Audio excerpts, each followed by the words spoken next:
16th, 2014 special meeting of Glendale City Council. May we have roll call, please? Here. Here. Here. Here. May we have the report, please? The agenda for the December 16, 2014 special public meeting of the Glendale City Council was posted on Thursday, December 11, 2014 on the bulletin board outside City Hall. The item before you for this special meeting, item 1 is public hearing, Director of Community Development regarding Enclave Multifamily Residential Project, the 71-unit multifamily project located at 525 West Elk Avenue. 1A is a resolution certifying the final environmental impact report, making findings and adopting a statement of overriding considerations. 1B is motion approving stage 1 and 2 design. Mr. Ocho, did you want to take item 4 out of order? Yes, sir. And before doing that, I would just offer to you that we have received a notice from the developer on item 1 asking for continuation to date certain January 27th, 2015. Need a motion for that? Yes. Yes. So moved. Yeah, we have the roll call, please. Well, I have a question on that. I mean, is he doing so because he's counting votes on council, and do we accommodate such requests? I mean, is there a substantive reason for the continuation request? I believe that the email just simply asked for the continuation. I mean, to be honest, I have an issue with that. I mean, I think I don't know how anyone was going to vote, but unless there's a reason certain, this has been a project that we've had for a while. I spent a great part of the weekend reviewing in detail the EIR, and I'm just concerned that the developer or his representative is counting votes and seeing that there may not be enough votes to pass if it came before us at this time, and is requesting a continuance. So I would object, unless the developer comes with something significantly different than was submitted in this packet. I'm going to be very upset, and I'm going to make accusations of gaming the system, if that in fact is what's going on. Or unless there's a substantive reason. Is he in the hospital? Is he out of the country for some reason? If this was noticed, this was brought before, the residents were given notice, and I worked, I spent a lot of time this weekend. If I had to venture a guess, I think it's less an issue of counting votes to the extent that you're getting to a council majority, but rather, as you see, there are 4 people on the dais, and that if you did get to a 2-2 vote, it would kick over to the next meeting where you have a full council, and that meeting would be January 27th. So rather than reliving the pain twice, potentially, I think the developer is saying, I'd rather just have one shot with a council versus having to do this 2 times.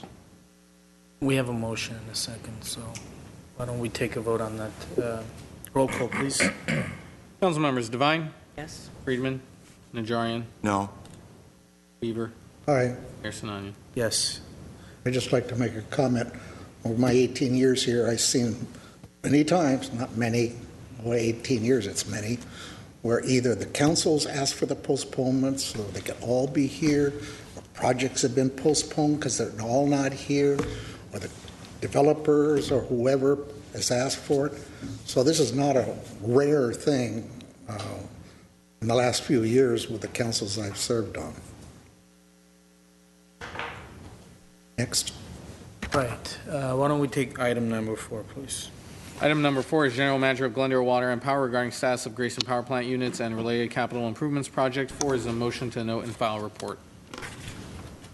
Yes, Mr. Ocho. We will have these 2 reports kind of go in tandem, number 4 and number 2. Number 4 is an informational item to give additional background to the council, set the table, as it were, as we await the integrated resource plan that you recently approved that would be constructed for deciding the future of Grayson Power Plant. And then item 2 is the discussion of kind of the obligation that goes along with owning that plant until we decide exactly what to do this spring with the IRP. With that, sir, I would ask Mr. Zern to walk you through the brief presentation. Mr. Mayor, members of the council, just stepping back to this past August when we came forward to you with the initiation of the evaluation of Grayson and the potential for a repowering. First and foremost, to conduct an integrated resource plan that we would then use as the basis for determining where we were going to go in the future. Were we going to repower the plant? Were we going to let the plant retire the plant?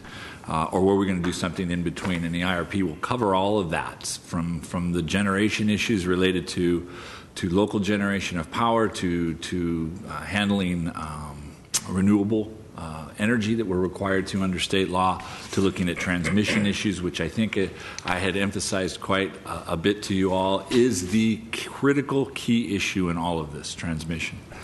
But at that time, I had also indicated that with the recent electric bond we had issued for $60 million, that approximately $19 million of that had been earmarked for repairs to Grayson Power Plant. With that, I'd also indicated that we would be coming back to you individually or through the budget process with those projects, but that as I had seen it at that time, that we were going to reevaluate everything to determine whether or not timing was right or whether or not we even needed to do the project at all, considering where we were going in the future. Now, of course, the IRP won't be ready until this coming spring, and that's really the critical component to this. In the meantime, we are in what is our repair season for Grayson Power Plant, to have it repaired up and ready for the summer. Because once the heat comes, we don't have any ability to catch up.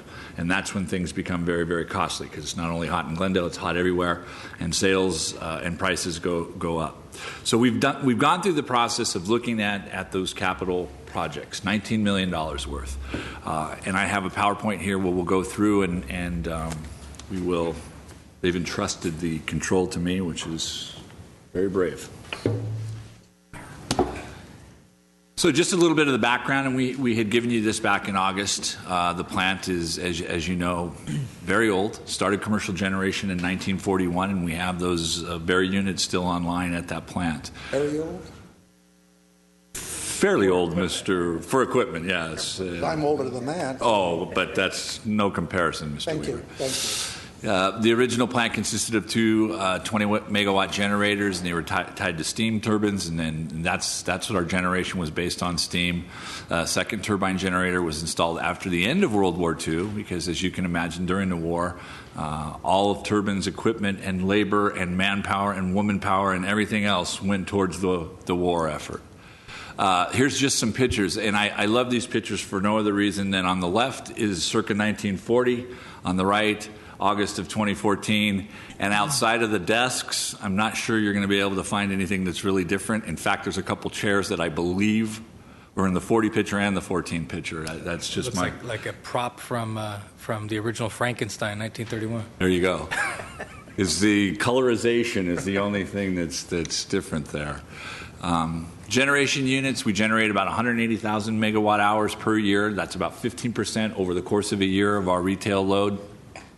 40% of the annual energy generated at Grayson is burning landfill gas from Shoal Canyon, and that's critical. And those units that burn it are 3, 4, and 5. Those are also driving our decisions on what repairs to make.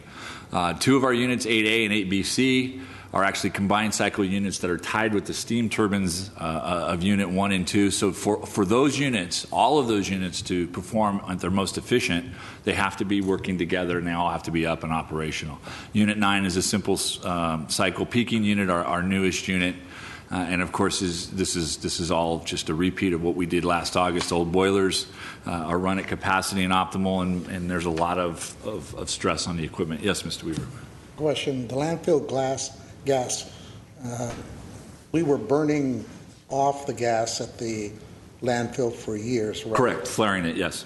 And it was generating some methane gas into the neighborhood occasionally, right? Well, I think, Mr. Weaver, the best way to describe that is that the collection system within the landfill itself was not operating efficiently. Right. So that needed to be repaired. The flares actually were operating for the gas that was getting to them, but not all the gas was getting to them, as we found out. So then what year was that we put in the pipeline? 87.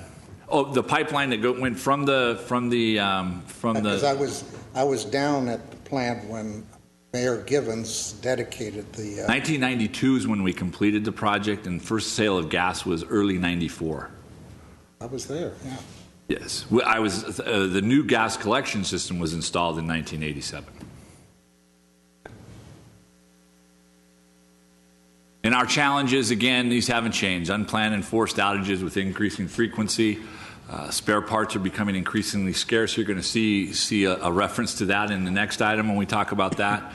Replacement parts have to be specially manufactured in many cases. Units must run for reliability and stability. We have certain requirements that we have to have, and not the least of which is spinning reserve. We have to, for reliability purposes and as regulated by law, have to have spinning reserve at our facility to ensure that at the worst case scenario, we have the ability to produce electricity for our customers. And I have to tell you, the power plant has proven to be stellar in that regard. When you look at things like windstorms and earthquakes and unforeseen power outages that have occurred in the city of Los Angeles that affect us, we've been able to get by and actually thrive because of the power plant and our ability to have that reserve on hand. Transmission cost issues with the balancing area is a challenge. That isn't directly related to Grayson, but it does. When you look at local generation, you absolutely avoid those transmission issues. And those are becoming the critical key issue to the GWP and a lot of utilities in this area. And then, of course, regulatory with the renewable energy supplies and greenhouse gas emissions, having the landfill, having the power plant, those are all huge benefits for us. Again, the IRP, the Integrated Resource Plan, is due this spring. It will include what the future of the plant will be with a variety of options. Repower is one option. Doing nothing is another option. Letting the plant go into retirement. Repowering, if that is in fact what the council's decision is, would require a complete design, demolition, permitting, construction, and commissioning. And the duration is, optimistically, this is Steve Zern, 5 to 7 years. Some of the folks who work for me think it might be a little bit longer. But again, that's something to remember. When you look at that duration and you're talking about the repairs that have to be made at the plant, it isn't a matter of that plant would be repowered in 2 years, so why do we make a huge investment today? That plant may not be up and running for 8 years. And a lot of the question marks that exist with the plant is not so much the actual construction and doing the work, it's the permitting. The permitting is absolutely the most difficult part of this. And to go through with AQMD, even though you're taking an existing plant and replacing it with a same size plant, it is without question the most difficult part of the entire process, and it can add literally years to that process. Who issues the permits? AQMD. AQMD, so it's not in this neck of the woods. No, that it's done at that air quality level. That then triggers the kind of equipment that you buy. AQMD wants to know what kind of equipment you want to buy, so you have to negotiate your equipment, probably at a point in the process that maybe isn't the most beneficial to you, but you've got to have that equipment on hand in order to apply for the permit. So all of that said, that's where our real bottleneck will come. And the existing units will continue to operate those through the process. And again, that process may be up to a repowering, but it also may be, if in fact the choice is that we want to retire the plant, well then we'll run those units until they are no longer safe or cost effective to run. We wouldn't just recommend that we close shop and walk away right now. And we have value in the existing units. It does create reliability. We do have capacity, especially that spinning reserve, which is actually required. And just to give you an idea, if we didn't have that spinning reserve at Grayson, we'd have to buy it because we have to have it. And the likely place we would go to buy it is our friends next door in LA. And during certain periods when we have had to buy it, it can run as high as $20,000 a day. It's been as low as 12 and as high as 18 to 20. So even if you're looking at that, let's take $15,000 a day. We'll split it somewhere in the middle. That's about $5.5 million a year just for spinning reserve, and that doesn't necessarily mean we actually get that power to put in a grid. So that's something to remember too with local generation and the benefit of local generation. And LA set their own rate. Well, when you're in need, that's what I mean. When they know you need it, they can charge. And I think, Mr. Weaver, you're going to see that theme play out in other places here. When folks know that a utility has all of their eggs in one basket, then even if you're a broker, an energy broker on the open market, and Glendale's name pops up and they know that Glendale only buys power, they can't generate their own or get it anywhere else, I guarantee you that price is going to go through the roof. So a diverse portfolio, whether that portfolio is a renewable portfolio or the power supply portfolio itself, diverse meaning local generation along with spot market purchases and long-term agreements, I think is the best bet. Now, I'm not trying to bias the IRP when it comes out, but I think when you look at other utilities, both in our area, in the state, and in the country, those are recipes for success when you have that diversified portfolio. So CIP, again, $19 million was the number I had indicated was in the bond, and that had been earmarked for Grayson. We simply took $9 million of that and took it out of the budget. That is under separate consideration right now. A lot of that is related to regulatory requirements, routine overhauls. Some of it may be related to the results of the IRP. So that, while I won't say here today that that's never going to come back to you, it's not something we need to consider right now. We're taking a longer look at that. That leaves us with just a touch under $11 million in what is the most critical repairs that we felt were needed at the plant. And as you can see on the right-hand side, we reevaluated that even closer and eliminated those three in the middle to get us down to about $8.5 million from that original $19 million, which we think is what we're going to need to get through any type of a period of repowering, or even if we want to continue to generate locally until such time as the units are retired. So first on that list is the number one unit overhaul, which is what's before you today. That is the primary project we'll undertake in our winter and spring season this year. We're also going to do the number 2 unit AVR. You can see that's considerably less money. And then this summer, we'll come back and for the final time reevaluate that number 4 boiler retube. And as you can see, that's half. That's about half of what we're doing. And I will tell you that project was scheduled to be done, I believe it was 2 years before I got to the utility. And as you know, because of some of the financial challenges we faced in the utility, we put the capital program on hold. When we came back, that was still one of the top priorities. And as we issued the bonds and identified the projects for the power plant within that bond, it remains very high up. I can tell you that this number 4 unit is critical because it burns landfill gas. This is where the landfill gas and the renewable energy is burned.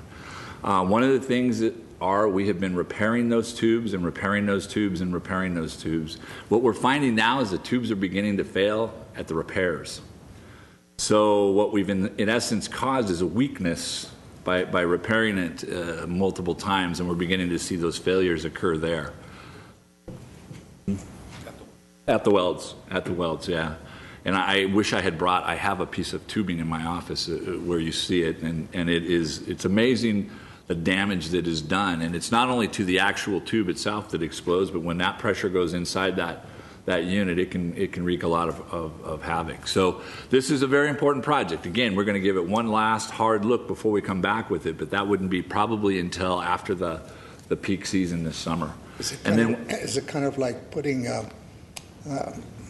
tape around the lines in a car, the hoses? Yeah, Mr. Weaver, I didn't want to quite use the term duct tape or chewing gum and baling wire, but in essence, because the engineers will tell you it's so critical that it needs to be retubed, that in essence, that's what we are doing. We are really putting a Band-Aid on it. And that's going to catch up to us if it hasn't already caught up to us. And then we've got the other 2 projects, the number 5 boiler superheater tubes, another retubing, and the reserve turbine overhaul. And that's what we have on our list of critical. So from $19 million, we're looking at about 8.4, which we feel carries us through whatever the decision is that we do at the plant. Again, we still have about $9 million that is under advisement, and a lot of that is regulatory related, so we'll have to see how that fits in the scheme of things and come back during the budget process to discuss that with you. Unit number 4, and again, this is the retubing. It's a large unit. That's where the bulk of the costs are, and it burns landfill gas and has the highest permitted NOx limit, which under AQMD, that means that permit is golden. And this is where we get a tremendous amount of our spending reserve, and it is with the landfill gas, our renewable energy credit, so it's a critical unit. I'm sorry, Ramon was probably cursing me under his breath by saying, I have a picture in there, Steve. You don't need the... But there is an example of the blowout. And you can actually, in this picture, see on the other side, I believe that is a weld for a previous hole. I'm sorry, so what exactly are we looking at? What is that? That's the tube. So you see the tube, and that is the pressure blowout. So the tube has failed right there, and you get that large gash or wound in the pipe. This tube carries water. And it carries steam, right?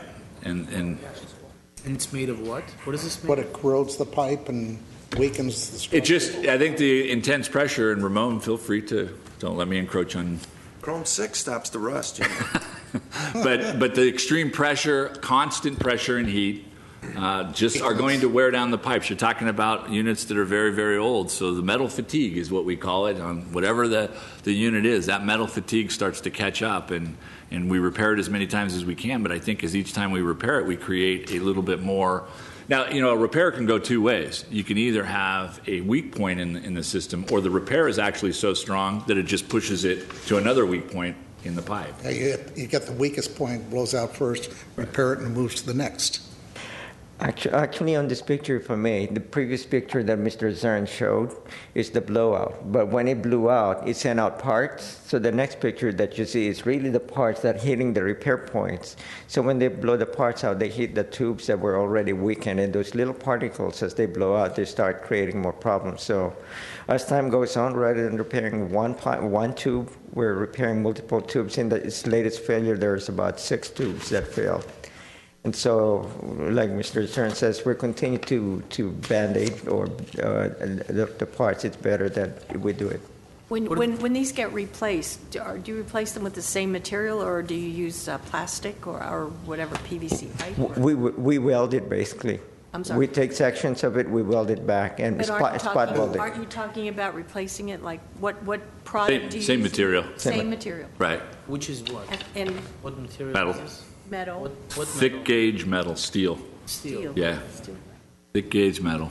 The pipes are, again, it probably would have been a good idea to bring it, but it's very, And the lifetime is, what, these are 60 40, years or so? 60 years? Yeah, expect a lifetime of about 50 years, which is what we've had with this unit. and pretty much everything at the plant has about a 50-year lifespan, so we're well past that.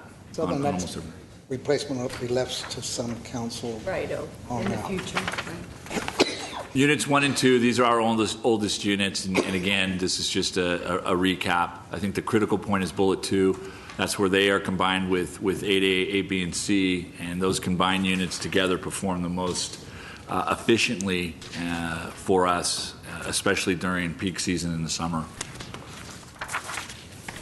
And again, on Unit 1, and this is the one we're going to consider next, it's exceeded its run hours of 50,000 hours, which is usually the general point when you do a major overhaul.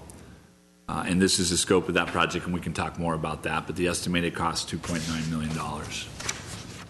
Unit 2, the AVR, which is a fairly minor repair. I don't want to say that $280,000 is a small amount of money, but when it comes to the power plant, I think I made the point in August, nothing is cheap. Everything that goes on at that plant is rather expensive.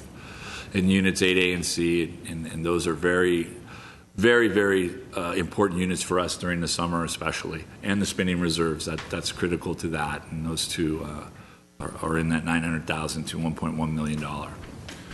So with that, I'm available. Mr. Aboyeg is here as well to answer any questions. But as I had indicated to you this past August, the idea was we're going to go back and do a thorough evaluation of the CIP and come back to you with what we thought was most critical for us to get us through. In this particular case, what we're asking today is to get us through next summer. So it's not even looking 5 to 7 years down the line. We're asking for this for our next summer peak period. But as the other projects on that list, and there's a possibility we may come back with a few more, or to get us through that period of time, 5 to 7, 8 years, when we decide to either repower this plant or retire it. Either way, we're still going to need that local generation and have to make those capital investments. It's just, I think, on the upside of that is we don't expect to spend that $19 million that we had set aside. Where will that money go? We will shift that money into the electrical distribution system. So we will pour those resources into the distribution and upgrade or the upgrade of our distribution system, transformers, lines, and that kind of thing. As you know, we're aggressively pursuing a 4 to 12 kV upgrade, and that money will be well spent there as well. So it won't go to waste. So with that, I can answer any questions you may have on the overall program. Just in closing, at least from the staff side, this really is intended as a study session, and you'll see more of these as we get into the February and March months when the IRP comes back, up to and including having council go and walk the plant. So that you can actually see the layout of the plant, what a new plant might look like, or as Steve indicates, if we were just going to decommission Grayson, what also what that would entail. It isn't as though the equipment just disappears. There's a process that goes along with that. But it's important that as you talk to your constituents, and certainly we can invite constituents as we did during Utility Day, to come out, take a look at the plant. Our goal is not to spin a tale of woe, the condition of the plant. Quite the opposite. We're at a point with Grayson where it's time to do something with it, time to make a policy decision. So we're trying to give the council those options and be able to say if we want to go down the path of getting out of the generation business, as some utilities are, what that looks like. And if we are going to stay in the generation business, what the obligations are there. But it's important that you're very, very comfortable with it, because if we do go along those lines, the repowering of Grayson will be the single largest public works project the city has ever undertaken in its history. So again, this is effectively a study session. Feel free to ask any questions that you have, and it won't be the last as we get into and through the IRP process, because you will need to be very comfortable with whatever your decision is. Yes. And Mr. Mayor, if I may add one thing, for what it's worth, because I know the question is, where is that line about throwing good money after bad if, in fact, we decide to replace this plant? There is some redeeming value in that. Despite the age of the equipment, there is demand for this commitment on the resale market. Our friends to the south in Mexico will buy this like crazy. And so any investment we make, actually, and I can't give you a dollar number, and I wouldn't profess that we'll get dollar for dollar return, but it does increase the salvage value of the equipment. We intend to market that and sell it aggressively and competitively on the secondary market.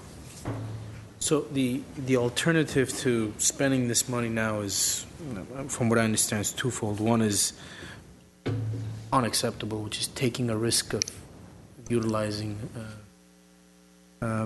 machinery that's outlived its lifetime. Correct. And in order to... Fraught with all kinds of dangers. Correct. And to make up that loss of generation, right, we would have to go out on the open market and purchase it. Right. So, and it is very, very expensive. Right, which is the second option that I had in mind, which is just shut it down and stop operating, which means that we would have to somehow make up Correct. for that electricity getting out there in the market. And that policy decision hasn't been made, whether we're getting out of the generation business or we're actually repowering Grayson. Correct. That's correct, sir. And unlike your decisions on other capital projects with the water distribution system or the electric distribution system versus generation here at Grayson, you do have options. We have no choice but to have a functioning water system to distribute the water, distribute the electrical power. Here, we do have a choice. And so, again, the idea isn't to give you a tale of woe, but rather to say, these are the costs, these are the trade-offs, this is what it could cost on the spot market, this is what the cost and the obligation of ownership is. Council, let us answer whatever question, and then help you make the best decision you can. And I think we're actually in a really good position. We don't have our back to the wall. As old as the plant is, it has done very well for its age, and it has served us very well. And I anticipate, as does the staff, that it'll continue to serve us in a short period of time. So you really are at liberty to make those decisions without that pressure of, God, we got to make a decision today to rebuild this, and we got to build it as fast as we can. I think we're in a really good position to be able to take all of the information, as Mr. Ochoa said, and make a real informed decision. And where's this funding coming from? Where's the money going to come from? This is out of the capital, the electrical capital bond that was approved by council. The total was $60 million. This was the portion that was set aside for Grayson. 19 was the total. This will come out of that, as will the rest of the projects on that list that I showed you. Okay. Yes. Mr. Vine? Are you saying that if we do this this project now, and Ramon says it will last for 60 years, let's say, then eventually we can make a decision to not demolish and rebuild, correct? We can just go, no. He's saying no. No, I'm not sure he said 60 years. This would likely, my hope is it gets us through the 5 to 7 to 8 year period. That's kind of where I'm hoping. Yeah, there's another issue in addition to the age. The efficiency of the power plant is probably one of the worst. The units at the plant are not efficient, but it does provide value with respect to reliability. And the spinning reserve that Mr. Zern mentioned, those are standby power that we buy that we don't use, but we still pay for it. And the unit provides those two major important functions. For example, if we don't have the generation unit, when LA has a problem, we get isolated. In the past, we were able to keep the lights on for as long as LA is out, but we keep the lights on. So reliability and our ability to keep the lights on is the value that this plant provides. This series of projects really is a bridge to something, a bridge to a decision either to get out altogether or to repower. But as Ramon indicates, as the theme throughout all of the discussion on Grayson is that if we were going to stay in the generation business, it's so old that it's inefficient, you wouldn't use this in the long term. Right. This is to get us to a point where, as Steve indicates, you have the latitude to make a very calm, rational, best case decision for the community.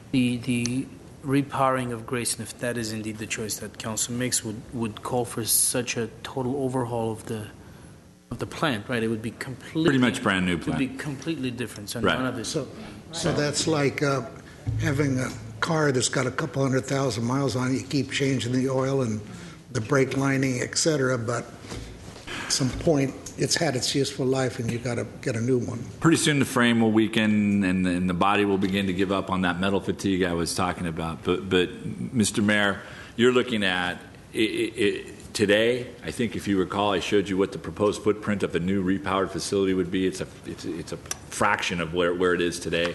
The equipment is so compact, so efficient. It doesn't have the same massive cooling system. It would just benefit us tremendously if that's the choice that's in fact made to repower, to go with the smartest, most efficient equipment we can. I also want to just mention again the transmission. Consistently, the transmission is our issue. So when you're out on the market and you have to buy or you're forced to buy, and keep in mind, our transmission system is small. We're in LA's transmission system, but it's still small. It's the Western United States. And on any given day, our ability to buy power is really focused in a fairly small area. So if we got into a pinch and we're having to buy, we would have to kind of buy whatever was available that day at whatever price was available that day. And a lot of that has to do with the transmission. That's really not going to change. The IRP is going to go into a lot of detail on that, and hopefully it does actually provide us another option. But the transmission is limited, and it doesn't belong to us, and we're not a transmission utility. We wouldn't get into that business. It's just too expensive. So that's always a critical factor in what we do. And of course, during the summer hot periods, the peak periods, everybody wants power, and that transmission is so very valuable, and those who own it know that and charge you accordingly. I have some questions. So we're generating 180,000 megawatts. Megawatt hours. Megawatt hours.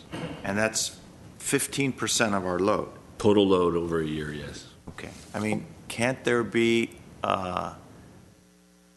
cost savings in general which would, eliminate that?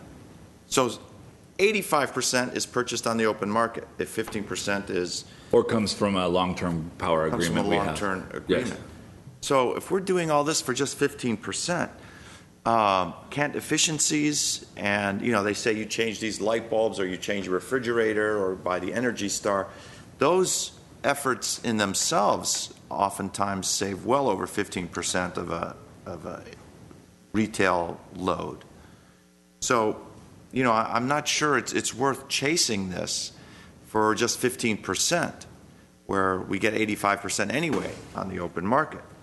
Understanding that the efficiency that we achieve also reduces our reliance on some of those other portions of our portfolio.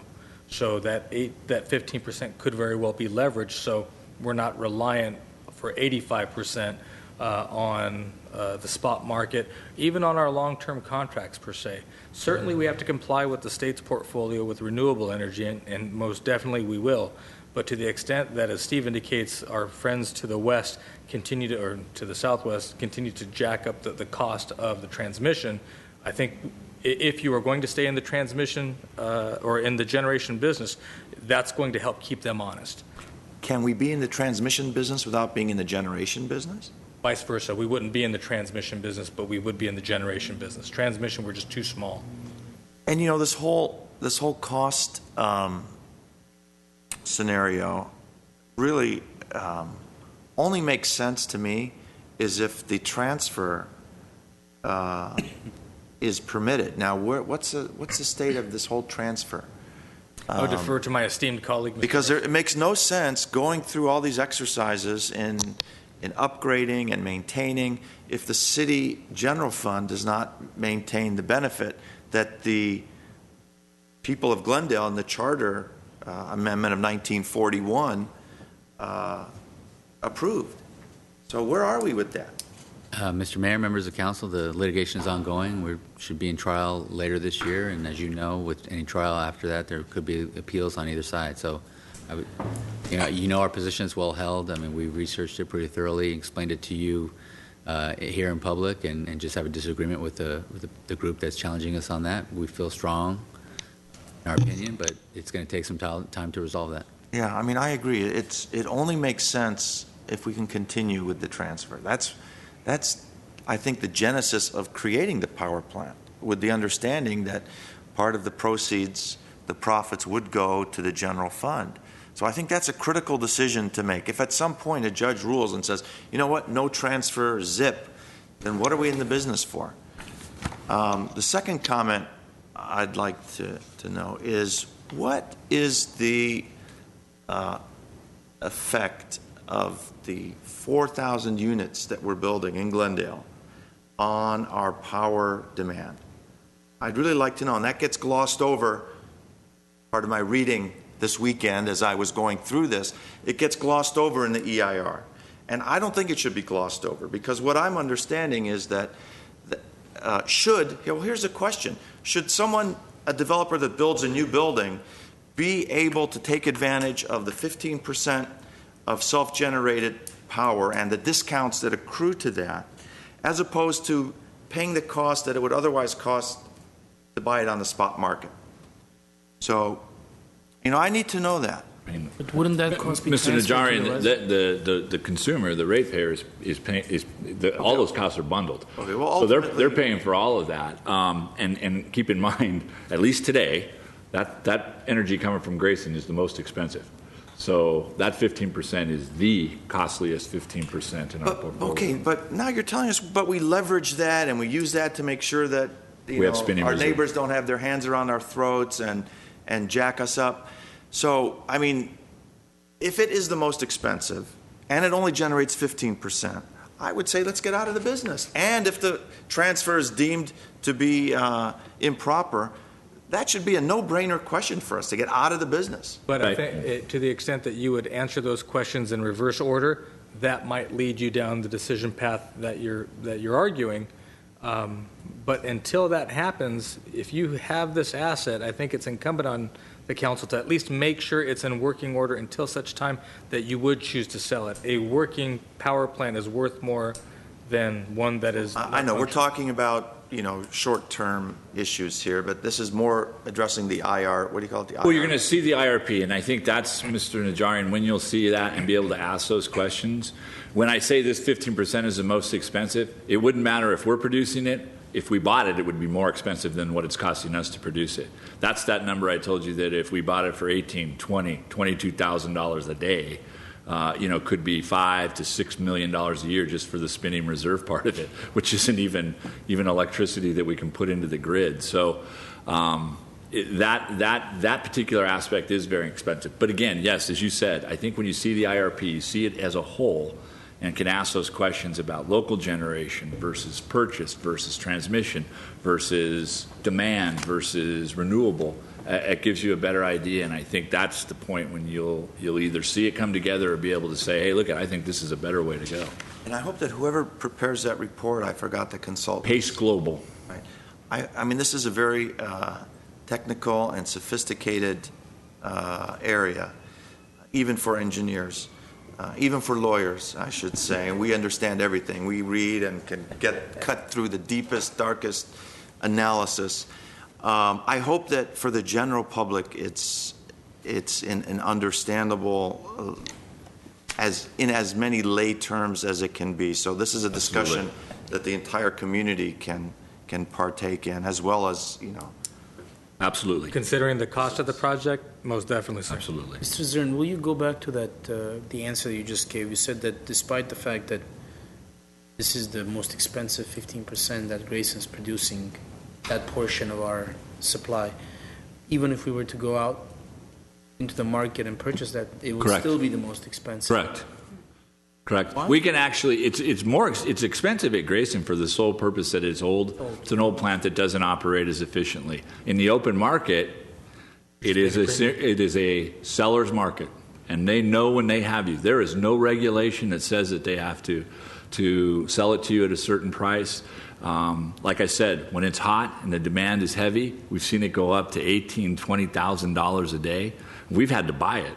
I'm sitting here telling you, we've had to buy it at that rate for a couple of days to get by when we had some downtime. But under that theory, wouldn't the other 85% get very expensive too? Because they have you, Well, whether it's the last 15% or the first 15%. well, that's the spinning reserve, and it's a special category, and it can be sold differently and categorized differently. Now, you have to have the spinning reserve for FERC requirements and other things, regulatory requirements. You also have to have spinning reserve to go out on the open market and buy power for the rest of your operation. Because if they think you're trying to buy power on the open market and skirt the spinning reserve, you can get penalized for that. So you have to have established spinning reserve. What's the spinning reserve? Tell what us is what that this? means. That is to ensure that your plant is up and operational for any reason you have an outage or any reason you have a problem, a natural disaster, or let's say somebody sabotages a system, that you have the ability to get that energy. So the engines are idling. They're idling, they're running, and you can get up and provide your agency. It's a reliability issue. It's ultimately a reliability issue, and that's what the regulatory agencies look towards mostly, is reliability. For us to not have any spinning reserve, let's just say, hey, we took the plant offline, we don't use it, we buy. Today's not a good day to buy, and the city goes dark. That's exactly the kind of unscrupulous type of behavior that many, many, many years ago necessitated some of these regulatory agencies, where you had these independent electrical operators that would just operate on a whim. Hey, today we have power, tomorrow we don't. It's almost a third world country kind of a situation. So the regulations require that you have power available and that reliability is a key issue. That's what the spinning reserve is. So you either have to manufacture it or you have to have it purchased and on record as being available when needed. Mr. Mayor, can I make a motion? Yes, I think we're dealing with this issue today, and we'll deal with the bigger issue, which is really a big issue. Yeah, that's coming. It's time for it. I'd like to move 2A, B, and C. Second. May we have the roll call, please? Sorry. We're just on Yes. four. Just talking 4 right now. Yeah, 4. It's item- Oh, just 4A. 4A. 4A. Oh, 4A. okay, I'll move 4A. The roll call, please. Council members Devine, Yes. Friedman, Najarian, Yes. Weaver, Aye. Mayor Sinanian. Yes. Milton, 12. Now, what is 2? But items have to be read in and Those haven't been read in yet. separate Okay, reports. so item 2, please. Separate report? Item 2, General Manager of Glendale Water and Power regarding Unit Number 1, turbine generator at Grayson Power Plant in connection with specification number 3555. 2A, resolution dispensing with competitive bidding and authorizing to execute a contract with Ethos Energy Field Services, LLC, and/or General Electric International, Inc. 2B, motion authorizing the city manager and his or designee to enter into a contract with Ethos Energy Field Services, LLC, and/or General Electric International, Inc. for a total contracts amount not to exceed $2,900,000, inclusive of spare parts. And 2C, resolution of appropriation transferring the sum of $828,319 from project numbers 14190, 12910, and 13743 to project number 1, steam turbine generator inspection and overhaul, to cover the total cost of the project. Mr. Mayor, I sure mixed the two of them up. I must be sleeping at the switch. You did the overall general, and now this is one of the This is that units, first unit item. one. That first item, Unit Yes, sir. 1. So with that, we'll have Steve walk you through this procurement, which is interesting and indicative of what we face at a facility the age of Grayson. So, Mr. Mayor, members of the council, in essence, this is that Unit 1 repair that we had on our list, and I'll go to that list. And we had put that out to bid, and we received 2 bids. We have specifications, plans, put it out to bid, we received 2 bids. From Ethos Energy and from General Electric. This is a General Electric unit. General Electric is the only one that makes the parts for this unit, and that is undisputed. So what we had was Ethos come in at a considerably lower price than General Electric by about $800,000. However, neither bid was responsive for the reason that Ethos indicated that they couldn't get the parts that were needed. That was because the General Electric folks were not going to sell them the parts. And I will tell you, I have heard this from counterparts over and over when dealing. General Electric is no question the big player in the electric generation market. And sometimes they can get some, they want the business and they'll do a lot of different things to get it. So in this particular case, we didn't think it was in the best interest of the city to simply roll over and take General Electric's $2.8 million bid. Instead, we're asking to dispense with the competitive bidding. We're going to go individually and negotiate with them. We're going to see if maybe General Electric's interested in coming down on their price. If not, the opportunity for us to buy the parts from General Electric, provide those parts to Ethos, if in fact their bid is considerably lower on the labor end of it, and then let them do the work. They're more than qualified to do it. Their reputation is excellent in doing the work. They have a solid contractor's license in place in the state of California. It's just a matter of getting them the parts. You hate to have to do it that way, but if that's what's in the best interest of the city, we will. But we want the opportunity to sit down with both, talk to them, and see if we can come to a reasonable agreement. Okay. I seem to remember decades ago watching television in the old days, the GE theater or whatever on the air, there for everybody. I guess things change, don't they, over time? Well, as I said to Mr. Ochoa, when you're the king, sometimes you can make the rules. And so. Yeah. Well, Mr. Mayor, I'll move to A, B, and C this time, if I may. I'll second. Hey, we have the roll call, please. Council members Devine, Yes. Friedman, Najarian, Yes. Weaver, Aye. Mayor Sinanian. Yes. Next item, item 3, please. Item 3 on the agenda, General Manager of Glendale Water and Power regarding approval of Memorandum of Understanding for the Rock Haven Well operation and water purchase and related agreement with Crescenta Valley Water District. 3A, resolution authorizing to execute a Memorandum of Understanding with CVWD over a 25-year term. Item B, ordinance of introduction. Mr. Mayor, members of the council, this is what we think is an excellent, positive, great relationship between two neighboring agencies in getting something done. As far back as the late 1990s, CVWD had found that there was water reserves in the general area of the property of where Rock Haven Sanitarium was. They approached the owner at the time, talked to her, I believe it was, about the potential for them to buy the piece of land and drill the well. The owner wasn't interested at the time. In fact, she was considering selling, but wanted to sell everything all at once. So subsequently, the city purchased that property and began to pick up, if you will, where CVWD left off when it came to the well development. And I'm going to go through a little bit of a scenario. If you want to see the PowerPoint, I can. It's a lot of slides and kind of technical, but that's totally up to you. If I can tell the story here, you let me know. So the city of Glendale went ahead and, keeping our discussions open with CVWD, they've never really ended. We've had some hiatuses as different things have come up.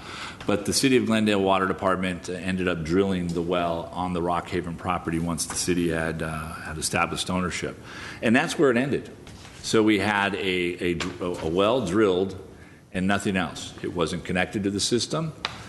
This particular part of the city and that entire area in the northern is very high in nitrates, so that requires treatment. So there had been no plan at that time to install a nitrate treatment plant, which is very extensive. So in essence, we had a stranded asset. We had $1.2 million that had been expended to drill a well, and that well sat there unusable. That water did not get treated. It did not pushed into the city of Glendale system and benefit our residents and customers.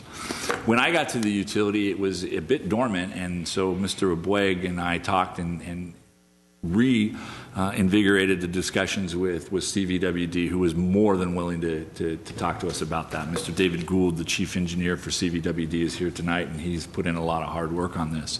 But as it turns out, the CVWD's distribution system is much closer to the well than ours is, A. B, they have a nitrate treatment plant essentially north of the facility where they could easily treat that. They're using an ion exchange resin polymer system to treat the nitrates and put that back in the system.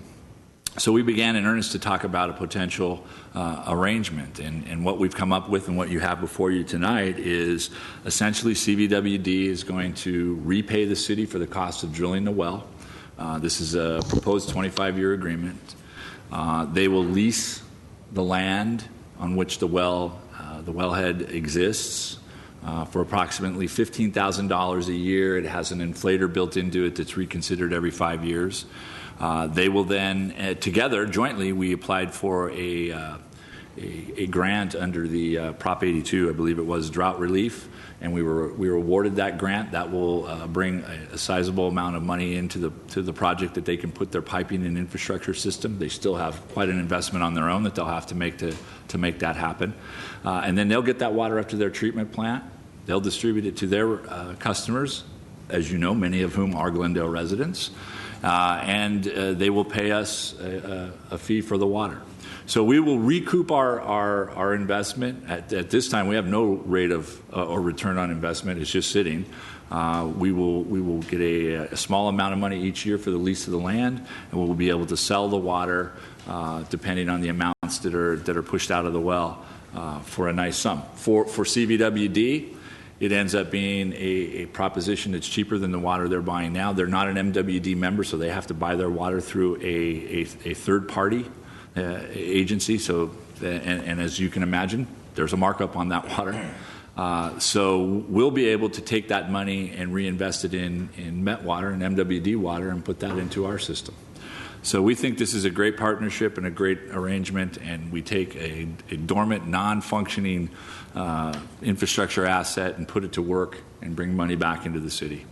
So with that, I'd be happy to go through the PowerPoint presentation and or answer any questions you may have. Mr. Gould and Mr. Abweg are also available if you have any questions.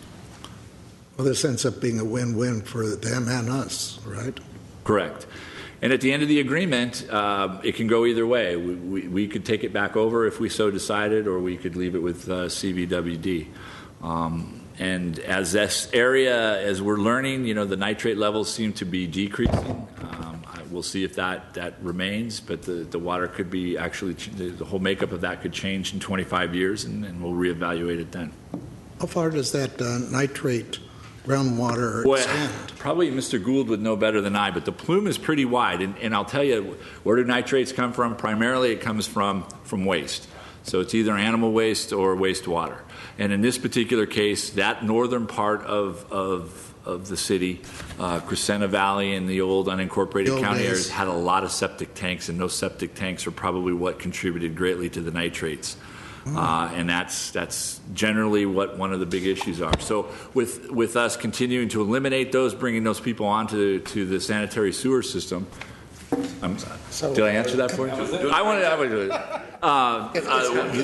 Those nitrates introductions into the system have decreased, but it takes a long time for them to wash out. So but it's a separate basin. Yes. Not connected at all to the San Fernando basins. Correct. This again, my name is David Gould. I'm the district engineer with the Crescenta Valley Water District, and we're in what we call the Verdugo Basin. In the San Fernando Basin judgment, there's 4 basins. One of them being the Verdugo Basin, which is basically the entire basin has nitrates in it. It's from the long-standing septic tanks, and Glendale and CVWD are the ones that have rights to the Verdugo Basin. So we've been working with nitrates since 1990 when we put our plant in, and we have a good idea how to remove them from the system. So Probably not. So you have the basin with the nitrates, we have the basins with the chromium-6. correct. Yes. Can't win. I just have a question Ma'am. on the location of the well. Is it on the property of Rockhaven? If we could Yes. put that, just as he turned it up. Westerly piece, not, there are the old Northwest. sanitarium building, Yes. and then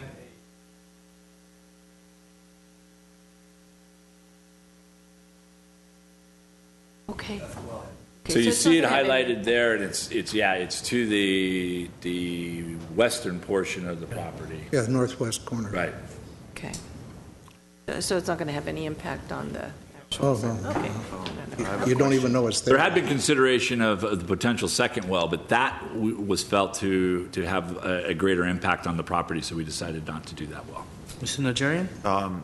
So, Mr. Ochoa, not long ago, the city went out for a RFQ or RFP, RFQ process. RFQ for that entire property. And one or more of the proposers indicated some sort of use on that vacant area. Would creating this lease preclude any development on that vacant lot at this point? Certainly, it would give some degree of restriction, but it wouldn't preclude our development of that as long as we were able to collaborate with CVWD regarding any impact on their infrastructure. So if you can recall that everybody took into account the fact that there was a well there. Now, what type of piping equipment, how it's located, all that would have to come into play and be accounted for, but it wouldn't preclude us from doing anything with that property. And what does the actual well look like? What is the visible attributes of the well? Like a little room. It will be an underground well, but we will have to put a small housing on it so that when the motors are running, the pumps, the neighbors don't complain about it. So you'll see what I would consider like a guard post size. There'll be a fence. Like a shed or something? Effectively. Yeah, it's a And shed. there's an electric pump, There'll be a pump, yes, sir. which pumps, and of course the piping would, The underground. Correct. And the piping would be minimal. It'll be basically just coming from the pipe into the street. That's all you'll see at that. And we looked at that. It can be hidden. The pump itself is underground.